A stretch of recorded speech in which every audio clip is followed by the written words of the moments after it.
আরোহী মিম আর সাকিব সিদ্দিকের ব্যাকআপ হয়ে গেল। তো আরোহী মিম আর সাকিব সিদ্দিক রিলেশনে আছিল, এখন তাদের ব্যাকআপ হয়ে গেছে। তো বন্ধুরা কেন ব্যাকআপ হয়ে গেছে তা জানাবো এই ভিডিওতে। তো বন্ধুরা দেরি না করে আমার চ্যানেলে নতুন হয়ে থাকলে চ্যানেলটা সাবস্ক্রাইব করে দিয়ে পাশে থাকো, আর দেরি না করে ভিডিওটা শুরু করা যাক।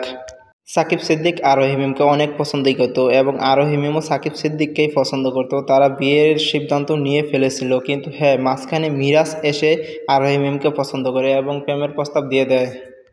প্রথমে আরোহী মিম রাজি হয়নি, কিন্তু এরপর আরোহী মিমও রাজি হয়ে যায়। এখন মিরাজ ও আরোহী মিম রিলেশন করতেছেন, কিন্তু সাকিব সিদ্দিক আর আরোহী মিমের কোনো নাটক নেই, কারণ তাদের মধ্যে ব্যাকআপ হয়ে গেছে।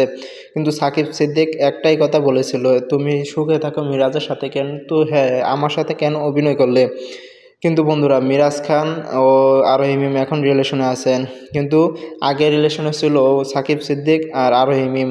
তাদের জুটিটা অনেক সুন্দর ছিল, তারা অনেক সুন্দর সুন্দর নাটক করে, আপনারা তো দেখছেনই।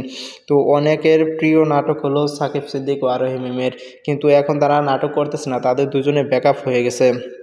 তো আরোহী মিমকে কে কে পছন্দ করো তারা কমেন্ট বক্সে বলে যাও তার বিষয়ে কিছু।